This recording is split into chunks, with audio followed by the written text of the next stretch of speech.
En el nombre del Padre, y del Hijo, y del Espíritu Santo. Amén. Padre nuestro, que estás en el cielo, santificado sea tu nombre. Venga a nosotros tu reino, santificado sea tu nombre. Hágase tu voluntad en la tierra como en el cielo. Santificado sea tu nombre. Danos hoy nuestro pan de cada día. Santificado sea tu nombre. Perdona nuestras ofensas, como también nosotros perdonamos a los que nos ofenden. Santificado sea tu nombre. No nos dejes caer en la tentación. Santificado sea tu nombre. Y líbranos del mal. Santificado sea tu nombre. Dios te salve María, llena eres de gracia, el Señor es contigo. Bendita eres entre todas las mujeres, y bendito es el fruto de tu vientre, Jesús. Santa María, Madre de Dios, ruega por nosotros pecadores, ahora y en la hora de nuestra muerte. Amén. Gloria al Padre, y al Hijo, y al Espíritu Santo, como era en el principio, ahora y siempre, por los siglos de los siglos. Amén.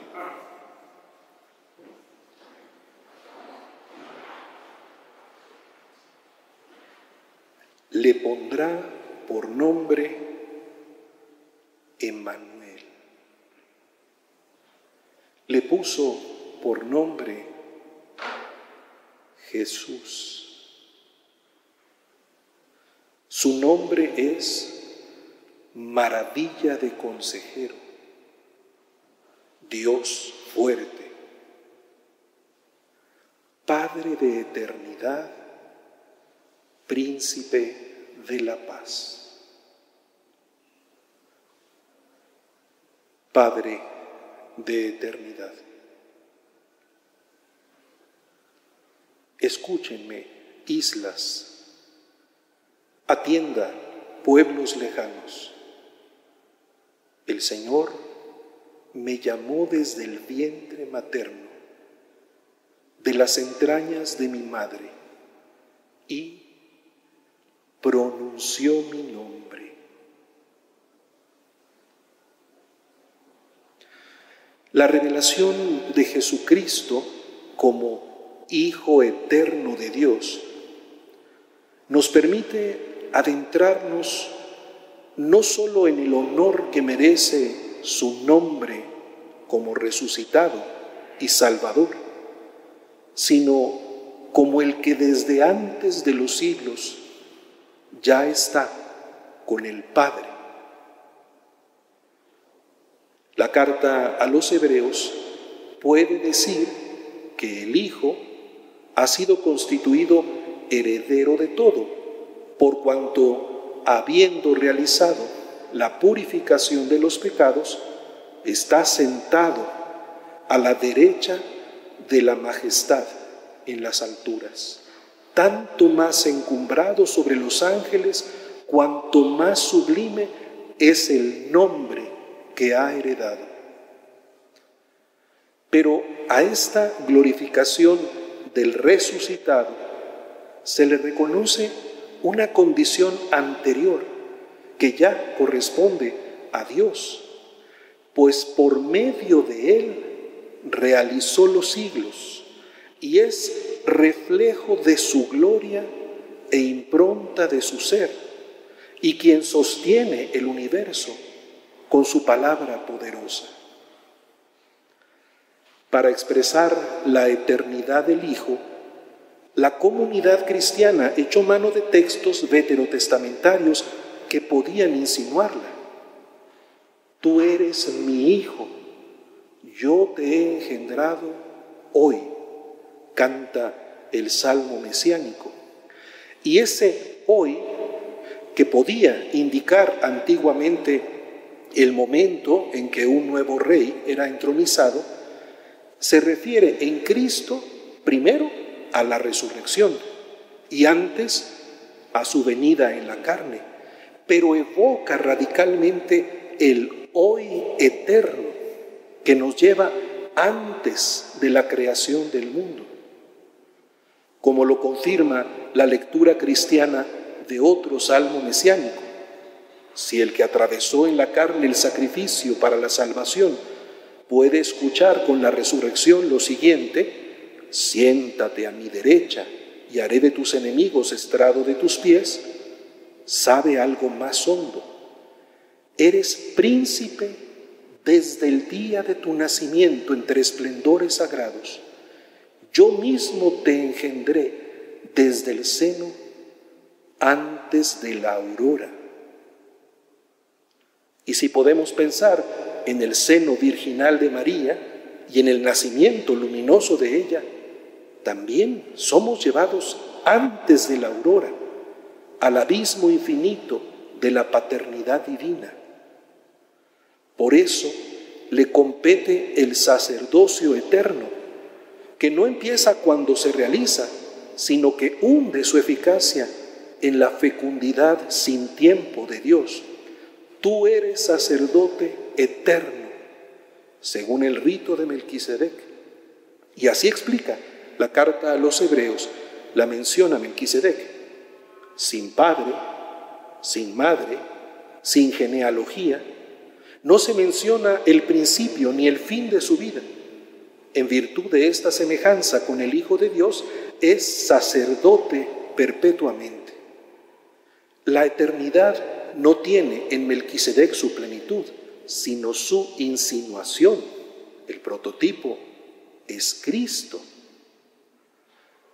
Por eso, de Dios conocemos una paternidad eterna, que no se refiere al hecho de que el universo proviene de sus manos creadoras, sino a que en el misterio de Dios mismo la paternidad se realiza como una condición eterna, anterior a todo tiempo.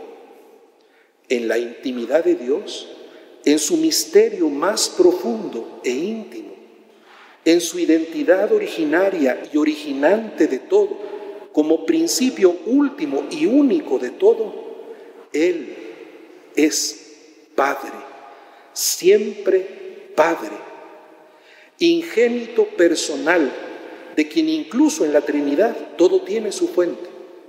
Siendo pues Padre eterno, no empieza a ser Padre, de modo que el Hijo eterno, unigénito, está siempre con Él, como el Dios uno y único, con el Espíritu Santo. Esto nos lleva a captar un signo escondido en el nacimiento en la carne del Hijo, al que vemos nacido de María, engendrado en su vientre en la carne, es el que eternamente es engendrado por el Padre, al que le compete personalmente el nombre de Hijo, engendrado, no creado, el que está desde el principio con Dios, el Padre, y es Dios como el Padre. Por eso pudo dar a conocer a Dios como Padre, Él, el Hijo, en la íntima relación que permite decir que quien lo ve a Él, ve al Padre. La maduración en esta identificación pasa también en el Evangelio de Juan por la mención del nombre. Jesús lo ora: he manifestado tu nombre a los que me diste de en medio del mundo. Su ministerio y enseñanza puede expresarse como un guardarlos en su nombre. Ahora que parte, se sigue la súplica: Padre Santo, guárdalos en tu nombre a los que me has dado, para que sean uno como nosotros. Pero el Hijo es también Padre. No el Padre Eterno, por supuesto. Confundir a las divinas personas ha sido siempre considerado un error doctrinal. Pero sí en cuanto Él se ha convertido en Padre de los redimidos, de la misma manera que Adán es llamado Padre de la humanidad y Eva Madre de los vivientes. Adán era figura del que tenía que venir. Por eso, desde su eternidad, asume una función de paternidad respecto a nosotros en el orden de la salvación. En su discurso de despedida con los discípulos, él mismo los llama hijitos. Hijitos, me queda poco de estar con ustedes. Con razón, Pablo puede compararlo con Adán, padre de todos los hombres. Si por él nos vino el pecado y la muerte, por Jesucristo nos viene la vida. Los que reciben a raudales el don gratuito de la justificación reinarán en la vida gracias a uno solo, Jesucristo. Por la obediencia de uno solo, todos serán constituidos justos. Y entendemos que el oráculo profético incluya respecto al Mesías el título de Padre Eterno. De nuevo, ubicándolo en estrechísima relación con Dios, estableciendo respecto a su misión una paternidad salvífica, pero al mismo tiempo asomándonos en su ser al misterio del Padre Eterno, el innacible. En efecto, por Cristo aprendemos a reconocer a Dios como Padre. Su propia identidad, su nombre y nuestra comunión con Él nos introducen en la relación eterna que Él como Hijo tiene con el Padre. Aprendemos a dirigirnos a Él de tal modo, movidos por el Espíritu Santo. Pero además quedamos convertidos verdaderamente en hijos de Dios, nosotros, por medio de Jesús, adhiriéndonos a Él, participamos de su propia condición filial, de su plenitud. Recibimos como gracia sobre gracia la condición de hijos. Recibiéndolo, como nos invita a hacerlo el Adviento, nos da poder ser hijos de Dios. Y también a este respecto, la Escritura nos remite a su nombre. Nos da ese poder a los que creemos en su nombre. La incorporación trinitaria, la vida divina que se nos participa, pasa por esa ubicación en el misterio divino desde la posición del Hijo. Quien confiesa al Hijo, posee también al Padre. Y en la contundencia de su alegría y con un horizonte creciente que mira a la eternidad, se asombra y enseña a asombrarse. Miren, qué amor nos ha tenido el Padre para llamarnos hijos de Dios, pues lo somos. Queridos, ahora somos hijos de Dios y aún no se ha manifestado lo que seremos. Sabemos que cuando se manifieste, seremos semejantes a Él, porque lo veremos tal cual es. Es desde ahí que se nos invita a no pecar, siendo consecuentes con la vida que hemos recibido, obedeciendo sus mandamientos. Pero también en la conciencia de los pecados cotidianos se nos recuerda que en el Hijo tenemos un abogado que intercede permanentemente por nosotros y nos llama en la fe y en el amor hijos nacidos de Dios. Todo el que cree que Jesús es el Cristo ha nacido de Dios, y todo el que ama al que da el ser, ama también al que ha nacido de Él. Y todo se expresa en la fe en el nombre. Y este es el testimonio. Dios nos ha dado vida eterna y esta vida está en su Hijo. Quien tiene al Hijo tiene la vida. Quien no tiene al Hijo no tiene la vida. Les he escrito estas cosas a los que creen en el nombre del Hijo de Dios, para que se den cuenta de que tienen vida eterna. De acuerdo con San Pablo, este dinamismo es resultado de la acción del Espíritu Santo en nosotros. Cuantos se dejan llevar por el Espíritu de Dios, esos son hijos de Dios, pues no han recibido un espíritu de esclavitud para recaer en el temor, sino que han recibido un espíritu de hijos de adopción, en el que clamamos: Abba, Padre. Ese mismo espíritu da testimonio a nuestro espíritu de que somos hijos de Dios, y si hijos, también herederos de Dios y coherederos con Cristo, de modo que si sufrimos con Él, seremos también glorificados con Él. El Adviento, preparándonos al nacimiento del Hijo de Dios en la carne, gesta también nuestra propia pertenencia filial a Dios por el Espíritu Santo. En las mismas enseñanzas que hemos referido, el apóstol Juan asume un rol paterno. Llama en su carta insistentemente a sus destinatarios, además de queridos, hijos míos. Hijos míos. Les escribo esto para que no pequen. Hijos míos, es la última hora. Hijos míos, no amemos de palabra y de boca, sino de verdad y con obras. La advertencia de no llamar en la tierra a nadie Padre tiene un límite en cuanto la paternidad divina de alguna manera se nos participa. Por eso, el apóstol, a aquellos de quienes de alguna manera se considera eclesialmente padre, también los llama hermanos. Queridos hermanos, amémonos unos a otros, ya que el amor es de Dios y todo el que ama ha nacido de Dios y conoce a Dios.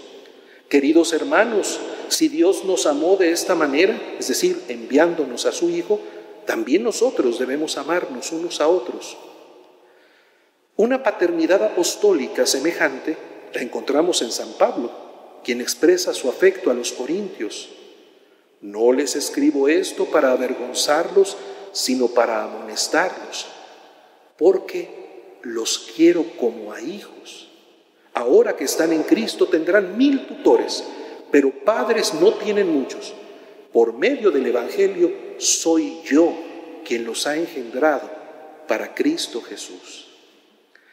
Estos vínculos filiales y fraternos de alguna manera habían sido anunciados ya en la posteridad espiritual que se reconoce a los descendientes de Abraham, nuestro Padre en la fe, en la mirada a un cielo preñado de estrellas, y que se mantuvo como una constante de las promesas para todo el pueblo de Israel, dentro de las cuales la descendencia davídica asumió su relevancia peculiar, pero que escondía la más radical condición filial que se nos quería entregar en el definitivo Hijo de David, el Hijo del Altísimo, Hijo de Dios, Jesús.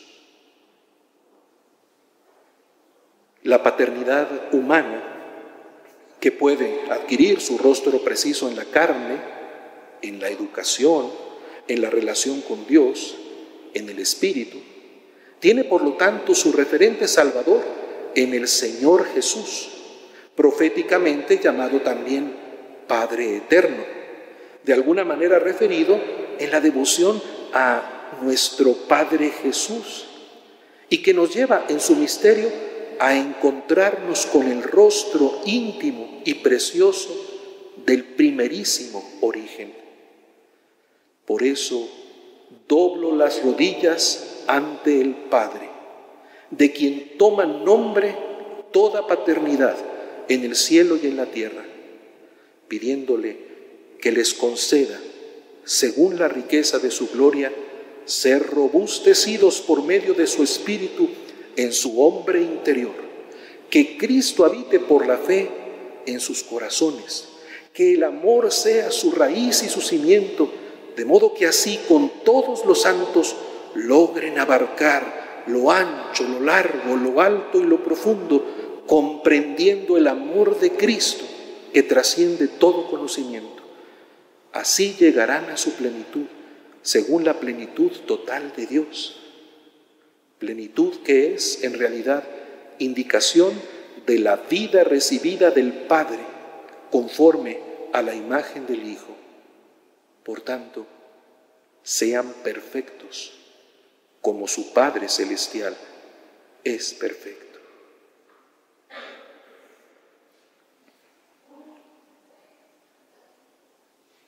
Príncipe de la paz. La preeminencia de Cristo sobre todas las figuras que lo profetizaban se dibuja también en Melquisedec, a propósito del príncipe de la paz. Su nombre significa, en primer lugar, Rey de Justicia, y después Rey de Salem, es decir, Rey de Paz. Salem nos ubica en Jerusalén, y la presencia plena de la paz en la ciudad de David se confirma en su hijo Salomón, cuyo nombre significa precisamente pacífico. Y aunque ciertamente pudo establecer un reinado próspero y en muchos asuntos sabio y prudente, e incluso le correspondió a él levantar el templo en la ciudad santa, signo de la presencia de Dios en medio de su pueblo y de su favor a la casa de David, su propia gestión no pudo evitar quedar marcada por el pecado. Con todo, la insignia de la paz sellaba su nombre, de modo que durante los días de Salomón, Judá e Israel vivieron tranquilos, cada cual bajo su parra y su higuera, desde Dan hasta Berseba. En realidad, una vocación de paz anida en todo acercamiento de Dios a su criatura. La armonía primordial que conocemos en su gesta que da luz al universo, distinguiendo y ubicando en orden las partes del cosmos, son ya reflejo de la perfecta belleza que constituye el misterio de Dios mismo. La exuberancia vital y la fecundidad concedida en particular al hombre, imagen y semejanza de Dios, nos permiten acercarnos al concepto bíblico de la paz. No se trata, como en las negociaciones humanas, de un estado de pasividad inerme, ni en la tensión de los grupos en conflicto que acuerdan un armisticio, pero cuyas hostilidades interiores se mantienen. No es el equilibrio entre fuerzas antagónicas, ni un sistema perfecto que opera exigiendo a cada parte la renuncia a su libertad o a su dignidad. La paz de Dios es bendición, abundancia, sonrisa. Es comunión positiva en la relación entre las partes que mantienen cada una su rostro y su talante, su dignidad y su nombre. Es riqueza creciente en la alegría de compartir. Es gratuidad graciosa y agradecida que permite celebrar, gozar, amar. Por eso, la fórmula de bendición establecida para invocar el nombre de Dios sobre los hijos de Israel es esta: el Señor te bendiga y te proteja, ilumine su rostro sobre ti y te conceda su favor. El Señor te muestre su rostro y te conceda la paz. La plenitud de la bendición no está en los bienes materiales, que no se descartan, pero de los cuales el Evangelio nos advierte que no hay que entregarles el corazón, sino sobre todo en el acceso al rostro de Dios que se nos muestra, Él es nuestra paz. Pero, ¿cómo establecer esa paz si en realidad Dios es aquel cuyo rostro permanece esencialmente más allá de nuestra mirada, en su misterio insondable e inescrutable? La revelación cristiana lo expresa inequívocamente. Él es nuestra paz. Cristo Jesús, su propia persona, es la armonía perfecta y la bendición sin límites, quien en sí mismo ha restablecido toda armonía entre el cielo y la tierra. Que Cristo en persona sea portador de paz, en el marco de la preparación de la Navidad, nos lo deja ver la escena de los pastores. El niño recién nacido que nos es dado, el Salvador, el Mesías, el Señor, aparece desprotegido y disponible para ser encontrado, donde nadie puede sentirse amenazado o excluido, donde todos son bienvenidos. Y en ese contexto nos asocia al canto que integra toda armonía. En torno al ángel que anunciaba su llegada, apareció una legión del ejército celestial que alababa a Dios diciendo: gloria a Dios en el cielo y en la tierra paz a los hombres amados del Señor. La gloria en el cielo, la alabanza debida a Dios, la armonía en torno a su majestad, tiene su reflejo en la paz en la tierra, donde la clave del amor, donde la clave es el amor divino. En su momento de máxima dependencia, como un bebé, el Hijo de Dios en la carne establece ya los parámetros de toda reconciliación. Accesible al encuentro, su rostro tierno es ya la expresión del amor divino, los rasgos definitivos en una humanidad de la victoria contra todo egoísmo, contra toda fealdad, contra toda trivialidad, contra todo pecado. La paz se presenta así en su rostro como resultado de su misterio personal. Dios salvando, Jesús, Dios con nosotros, Emmanuel. Inerme, como lo estará en el otro extremo de su itinerario, la cruz. Está cercano, brindándonos redención, liberándonos de toda esclavitud y ofreciéndonos remedio a toda enfermedad. Así, como lo previó Zacarías, es la salvación que nos libra de nuestros enemigos y de la mano de todos los que nos odian, y nos ha concedido como renovación de su alianza misericordiosa que, libres de temor, arrancados de la mano de los enemigos, les sirvamos con santidad y justicia en su presencia todos nuestros días. Tanto en el pesebre como en la cruz, Cristo es la luz que nos otorga el perdón de los pecados y el acceso a la familiaridad con Él, mostrándonos en su rostro la felicidad de Dios para guiar nuestros pasos por el camino de la paz. Más aún, como fruto de su entrega, la paz del resucitado nos saluda en los ritmos de la Iglesia. La paz esté con ustedes. Y lo explica: la paz les dejo, mi paz les doy. No se la doy como la da el mundo. ¿Y en qué consiste la diferencia? En que es la paz que se nos participa desde la entraña de Dios. Lo que pidan en mi nombre, yo lo haré, para que el Padre sea glorificado en el Hijo. Si me piden algo en mi nombre, yo lo haré. Desde la armonía fundamental de vivir conforme a sus mandamientos, movidos y orientados por el Espíritu.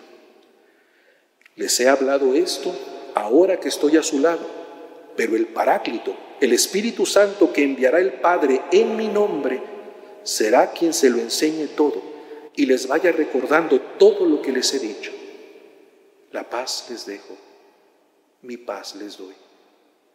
Sintonizando nuestra paz en su gloria, nos hace accesible la reconciliación humana y cósmica.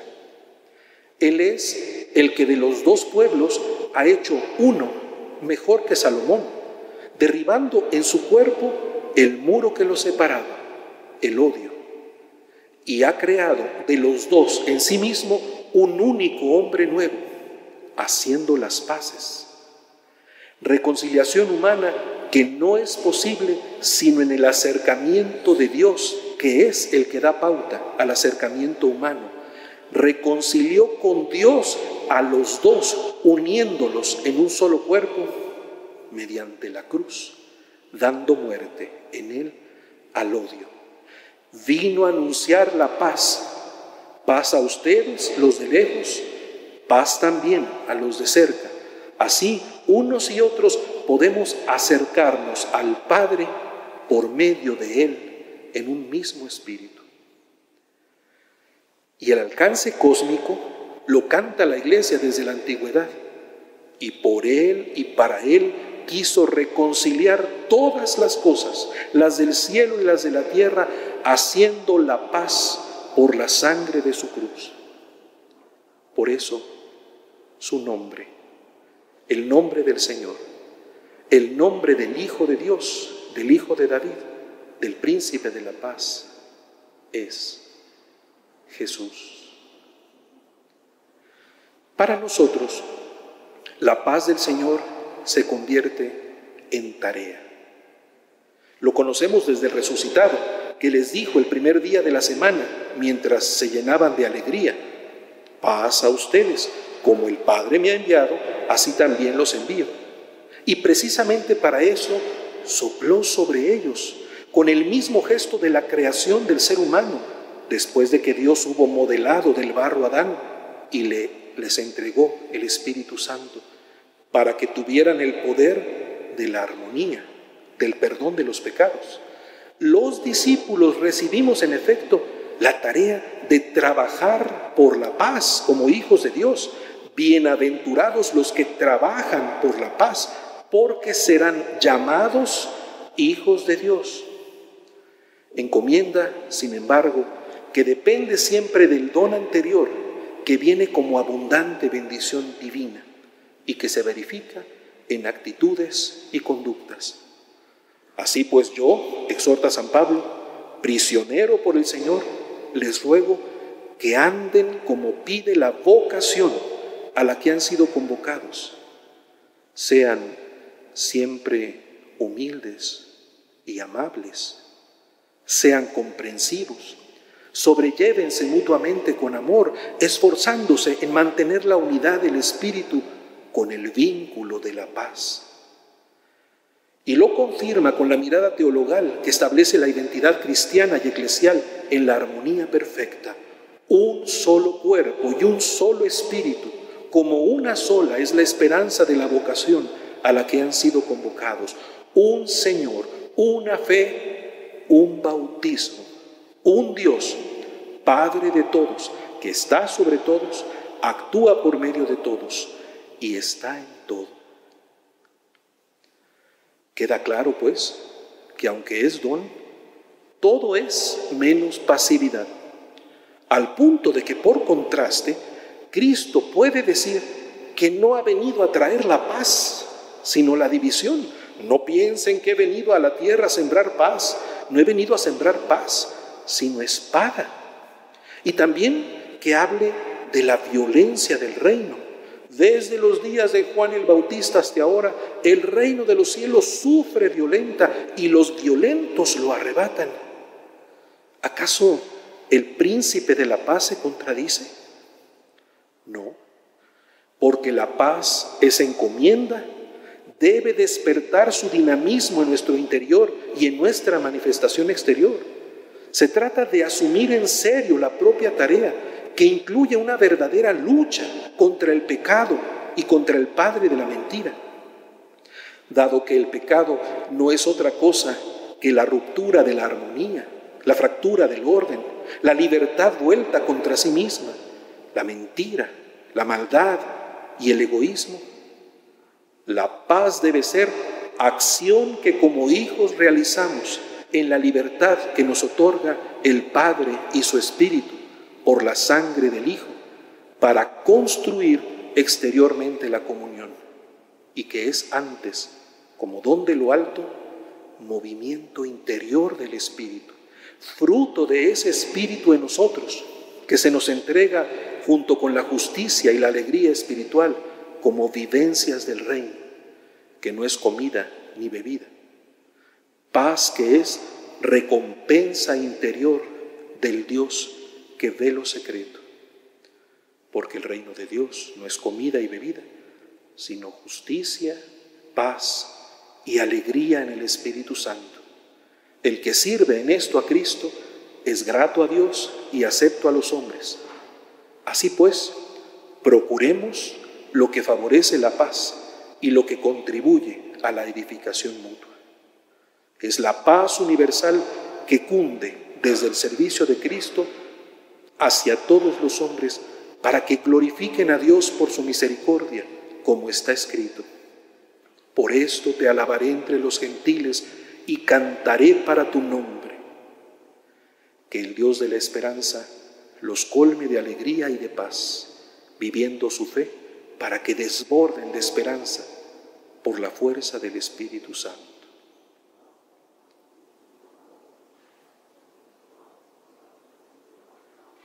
Cristianos. En algunos pasajes bíblicos, una repetición de los nombres implica una particular intensidad salvífica.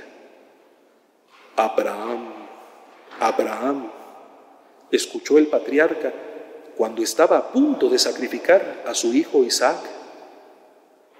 Aquí estoy, fue su respuesta en uno de los episodios más impresionantes del Antiguo Testamento.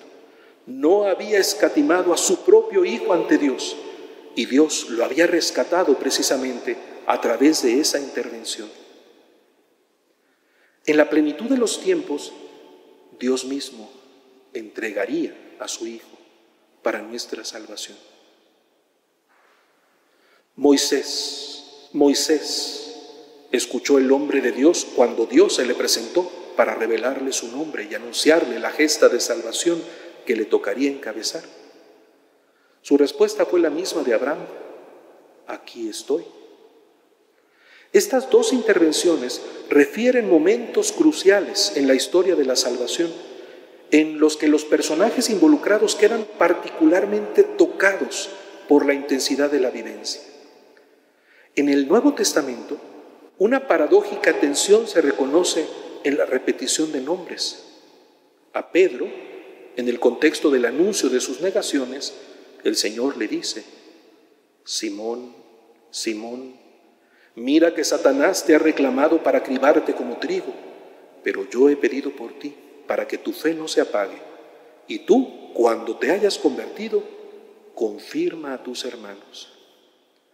Ciertamente se le confirma una misión, pero a pesar de su pretendida autosuficiencia: Señor, contigo estoy dispuesto a ir incluso a la cárcel y a la muerte, que tanto se parece a la disposición de Abraham y de Moisés, la advertencia es a no confiar en sus propias fuerzas y a perseverar más allá de su naufragio en la encomienda recibida. A Pablo le acontece algo semejante, pero cuando su firmeza se dirigía contra los cristianos, apelando a una de las conversiones más tajantes de la Sagrada Escritura: Saulo, Saulo, ¿por qué me persigues? Al reclamo le sigue el desconcierto, que lo conducirá paulatinamente a la plena disponibilidad para la misión. Dijo él: ¿quién eres, Señor? Respondió: soy Jesús, a quien tú persigues. Pero levántate, entra en la ciudad, y allí se te dirá lo que tienes que hacer. Un episodio ilustrativo finalmente se reconoce con una de las dos hermanas que recibían a Jesús en su casa. Marta, Marta, andas inquieta y preocupada con muchas cosas, solo una es necesaria. La orientación hacia la única cosa necesaria, hacia la mejor parte, nos lleva a reconocer que por encima de todos los afanes, lo primero es ponernos a los pies del que está en nuestra casa para escuchar su palabra. De estos personajes, 2 de ellos recibieron además una transformación de su propio nombre. En ambos casos, la mención repetida corresponde a su primer nombre, que será mudado por el otro, que definirá su misión. En Cesarea de Filipo, ante la pregunta de quién decía la gente que era el Hijo del Hombre y luego quién decían ellos que era, Simón Pedro tomó la palabra y dijo: tú eres el Mesías, el Hijo del Dios vivo. Y entonces recibe de Jesús un reconocimiento y una tarea que empieza por su nombre natural y cierra con el nombre de su misión. Bienaventurado tú, Simón, hijo de Jonás, porque eso no te lo ha revelado ni la carne ni la sangre, sino mi Padre que está en los cielos. Ahora yo te digo, tú eres Pedro, y sobre esta piedra edificaré mi iglesia, y el poder del infierno no la derrotará. Por eso se dice Simón al que nombró Pedro. En Damasco, en la calle llamada Recta, Ananías es enviado a Saulo, de quien se había oído que había hecho daño a los santos en Jerusalén, e incluso tenía autorización de las autoridades para apresar a los que invocaban el nombre del Señor. Pero se le da a conocer que ese hombre había sido elegido para llevar el nombre del Señor tanto a judíos como a paganos, y que se le mostraría todo lo que habría de sufrir por ese nombre. Entonces Saulo, llamado hermano Saulo por Ananías, fue bautizado. Y a partir de entonces empieza a ser llamado también Pablo. Pablo cobraba cada vez más ánimo y tenía confundidos a los judíos de Damasco, demostrando que Jesús es el Mesías. Cuando el Evangelio presenta a aquellos a quienes nombró apóstoles, menciona con solemnidad su nombre. Estos son los nombres de los 12 apóstoles. Que una palabra identifique a la persona, que pueda emplearse para interpelarla, que de alguna manera exprese su misión, es algo que también aconteció a la misma comunidad en su conjunto. El libro de los Hechos de los Apóstoles nos da cuenta de que después de la dispersión provocada por la persecución, los discípulos de Jesús llegaron a Fenicia, Chipre y Antioquía, predicando primero solo a los judíos y después también a los paganos. Y se nos cuenta, fue en Antioquía donde por primera vez los discípulos fueron llamados cristianos.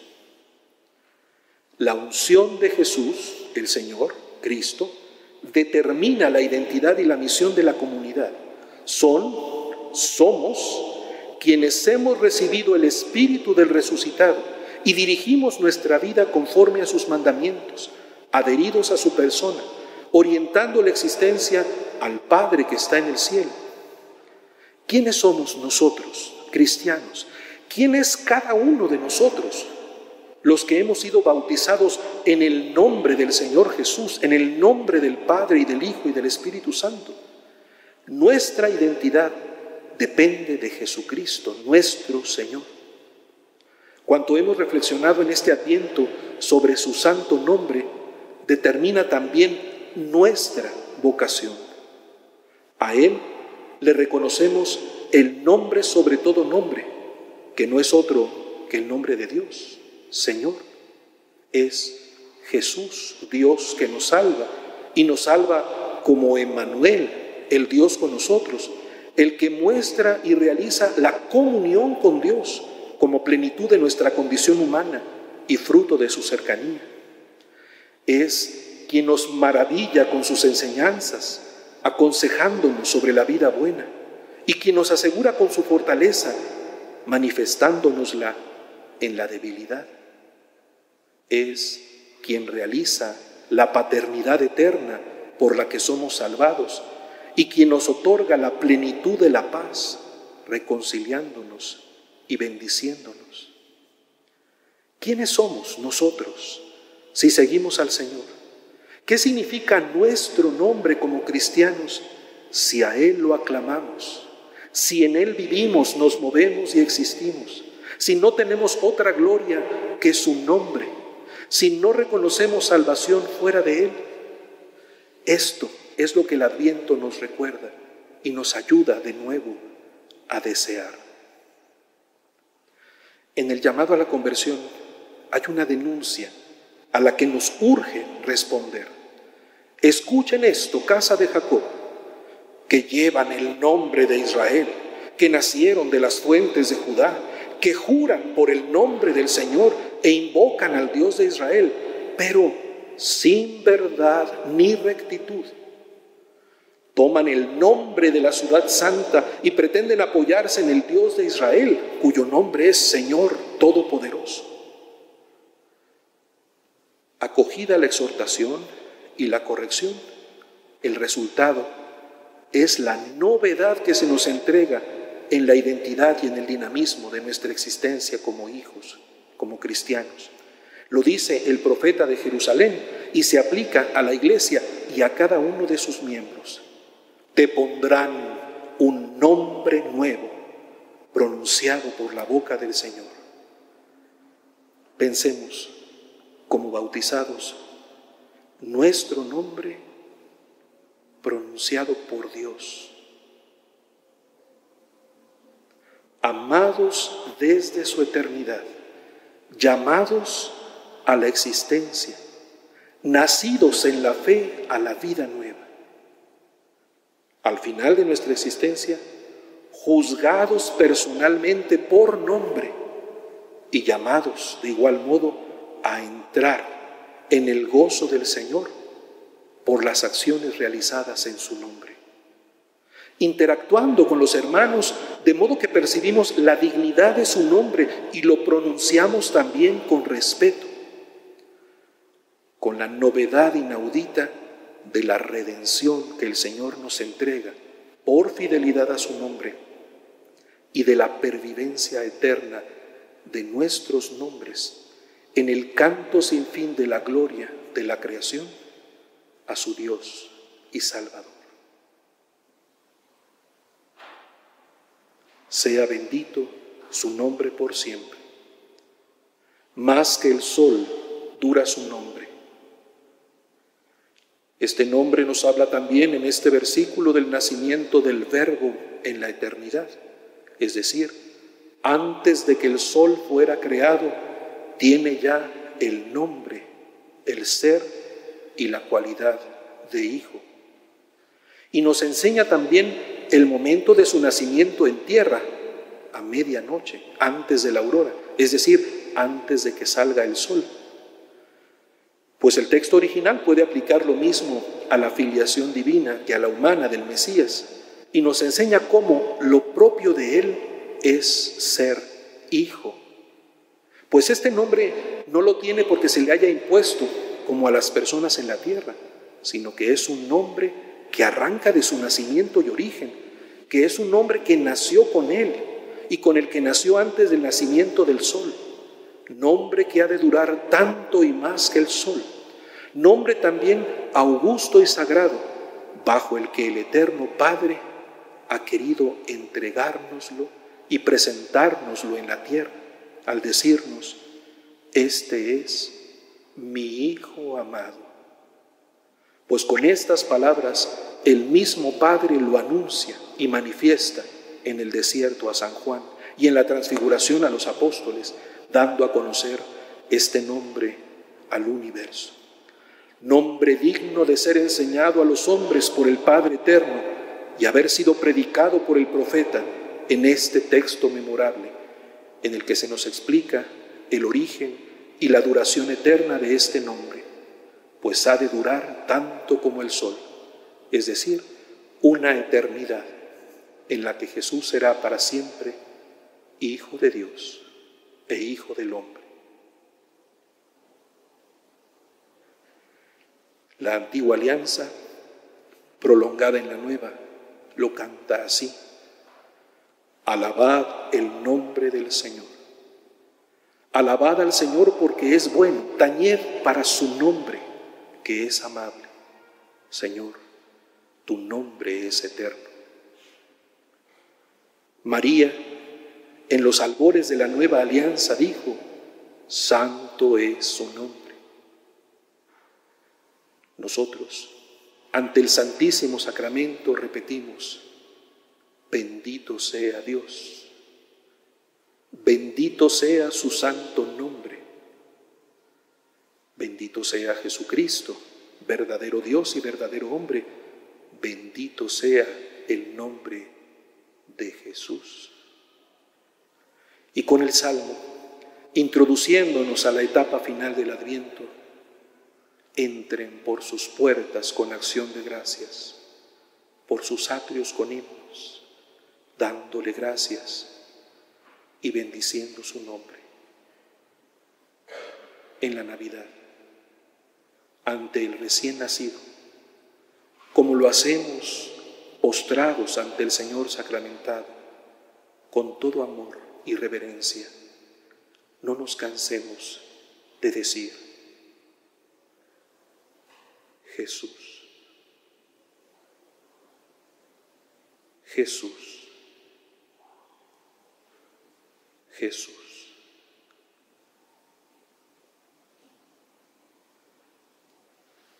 En el nombre del Padre, y del Hijo, y del Espíritu Santo.